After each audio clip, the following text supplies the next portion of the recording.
folks, my name is Michael and I'm sitting here on my AB Inflatables Oceanus 24 VST 24-foot rigid inflatable boat. This is a 2020 model year. I'm going to go through from bow to stern all of the features, all of the things on this boat. I am trying to sell it, so if you're interested, please contact me. We'll start right up here at the very front of the bow. First of all, you see that it's a squared off bow. It lets you nose up to docks very easily with a nice non-skid surface here for people just to step onto the boat. Built into that is a flip-up cleat, so there's your front cleat right there, as well as your navigation lights. All electronics on here do work. As we move back a little bit, the first compartment right here is the anchor locker. I carry 2 anchors with me. Hopefully you can see in there. Also in here is my, let me get this out here, is a waterproof bag with an electric pump to inflate or deflate the tubes should you need to do that. These tubes, there are 2 large tubes on this boat.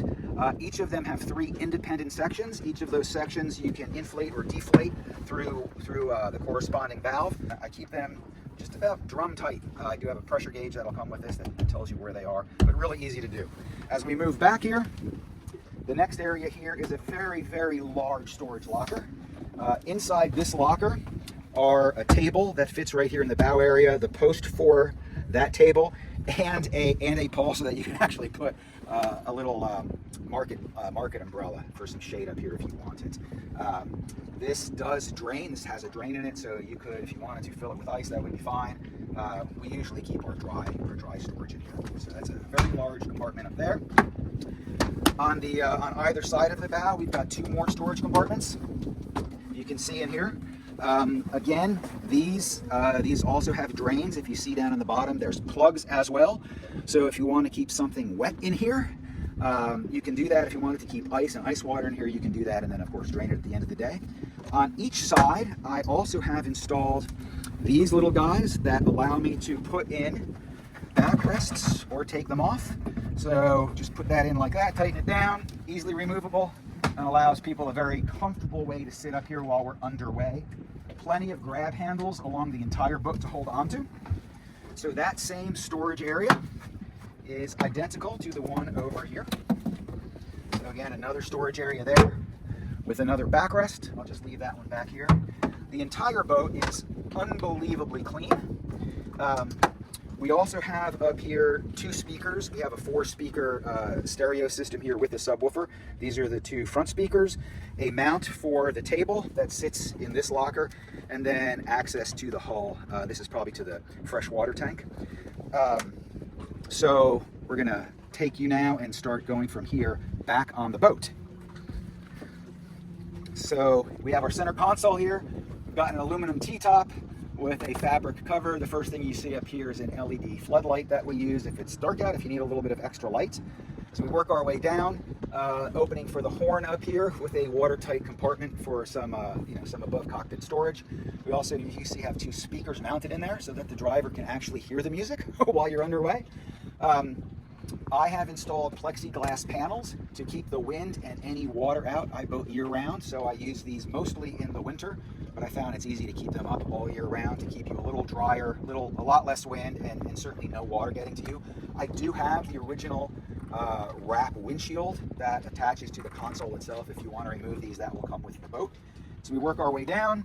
We've got access here to the electronics, to everything in the front console on the dashboard, the JBL speaker stuff, the Fusion stuff, things like that. So that's where all our electronics go.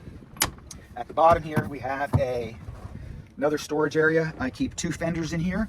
I keep some plastic fenders that fit over the tubes, should I rather use those, as well as a ladder that just clips on any of these and hangs over. So a fair amount of storage in there as well.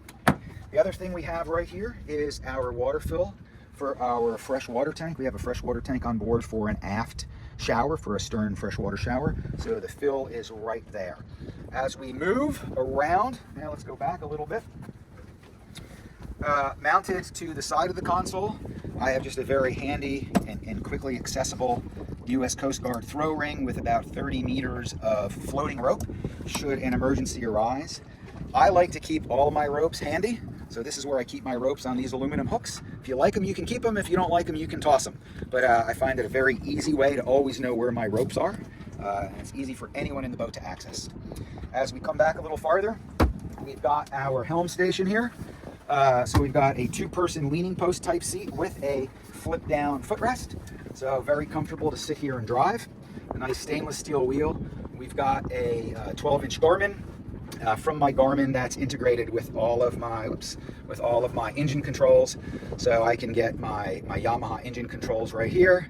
I can learn all about fuel right here. And you'll see on my chart, I have it set up so that I see my speed, time of day, engine RPM, engine hours. The engine's off right now. Fuel flow, the amount of fuel I have remaining, the depth, and then total fuel economy in miles per gallon, just so I know what I'm getting. We have our JBL stereo control right here. It is Bluetooth enabled, so you can sync it with your phone. And then an analog fuel gauge.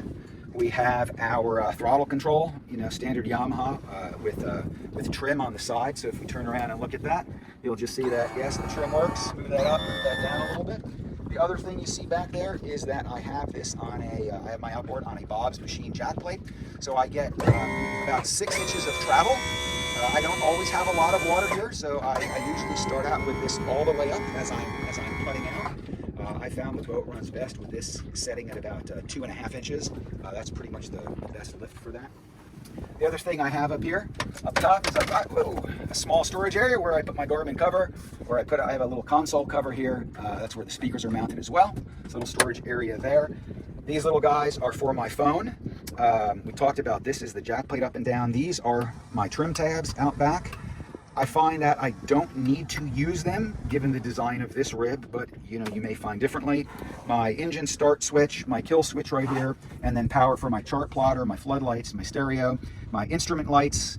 You can probably read these, the deck lights that are built in throughout the deck, my navigation lights, freshwater pump, and then bilge pump. And all these things work. The other thing I would show you up here is right here. You may or may not have noticed it when I got on. After driving this for a while, I like going out in weather, and I was never comfortable driving with one hand on the wheel and one hand on the throttle while you're getting moved around a little bit. And so I installed this little pod, and I find it very useful because I can stand here and squeeze it with my legs, and nothing throws you out of the boat. You feel so solid with this right here.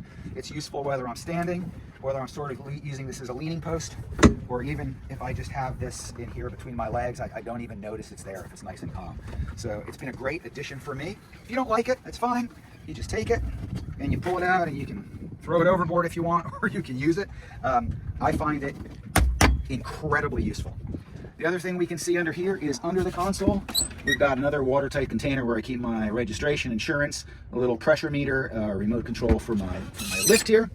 And then the last thing to show you is on this side of the console, I've got a fire extinguisher, my Coast Guard fire extinguisher, for easy access. Try to be safe while I'm on the water. And if you look straight up, there's also a clip with a boat hook clipped in there that you can just pop out as needed. So really handy access to everything. When we look at this leaning post helm station, this back, since it works on it, does come out. If you'd rather have it, leave it back and have a more open feeling with your guests back there, in case you want 2 more fishing rod holders, I usually leave it in there. I've never boated without it. Under the helm back here is a great area that fits a nice large igloo or Yeti cooler. If you want to bring a lot of drinks with you, obviously you can use the storage areas up front for drinks as well. Under the back bench seat here is great for sitting. I have friends that while we're driving, we'll just lay like this because this is a great place to rest your head. It's a very comfortable boat. When you are, if you're rafted up or something like that, it's easy to sit here, just reach over, dangle your feet in the water. My wife is doing the filming while we're underway. She often sits here holding on to one of these with a foot in the water just to keep cool. Very, very comfortable. Back here now, at this back seat in the transom area, we have the subwoofer. I'm going to open this up here. We have a very big storage area in this. Bilge pump, somebody bumped that. In this storage area here, I keep 2 inflatables. I keep 4 of these orange life jackets. I keep a roll of paper towels that are dry. This is a dry area. I keep a orange box of tools and emergency supplies like my flares. The 2 engine and house batteries are right back there. I also keep back here I showed you the electric pump up front for inflating or deflating these tubes. There's also a hand pump that'll come with that.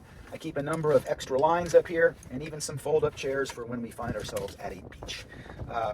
Fuel filter, water separator is in here. This boat does have hydraulic steering, but it also has electric power steering. So with this boat, it is a simple, I mean, you can just do it. It's very, very easy to do, very simple to steer. You can do it with one finger. The other thing that's in this compartment is our U.S. Coast Guard sticker, our capacity sticker, and you can see that this boat is rated to 20 people, 4,525 pounds of gear total. So 12 people for a total weight of 3,300 pounds, which is crazy for a 24-foot boat. There is actually a diagram that comes with this that shows you how you would actually fit 20 people on here. And it involves folks sitting different ways on these and holding these. So it's rated for a lot. Virtually unsinkable because of all the buoyancy and the sponsons. So let's finish this up here with a couple things back here in the transom. Again, on either side, port and starboard, we've got 2 more pop-up cleats for tying yourself down. There are two storage areas back here that just pop open like that. A lot of people keep their lines in there. This is the fuel tank vent. Fuel goes right in here. Again, it's a Yamaha 200. I believe we're at about 80 hours only on this. 80 hours in the year and a half it's been in the water. Again, hydraulic steering, we've got the jack plate, propped very well, great hole shot. The boat itself is only a 2,400 pound boat. So it's a 2,400 pound boat with a 425 pound motor, which puts you at 2,800 pounds without fuel, and the 200 really moves this out. So with that, it's a very comfortable boat, and thank you for watching. Hey guys, we're out here on the bay in my AB 24 rigid inflatable, nice deep V hull. All right, so here's the view that I see sitting here on my boat with my my plexiglass screens to keep me from the wind. Every once in a while, I'll flash down here and try to show you what speeds we're getting and things like that. So right now we're sitting, 24 gallons of fuel in the tank. We're not moving. We're in about 10 feet of water. That sounds great. At idle forward, I'm at about, you can see that right there, maybe 3 miles an hour. We're speeding up slowly there, getting about 8 miles per gallon at that point at about 650 RPM. So let's go to throttle. And there we are up on plane.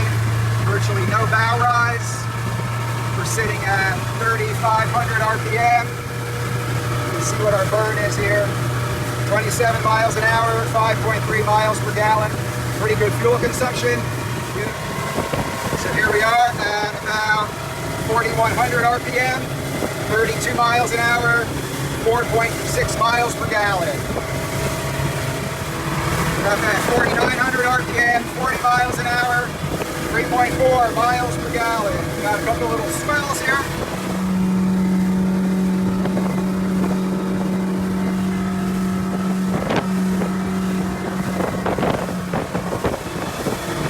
So we can take her through some turns here.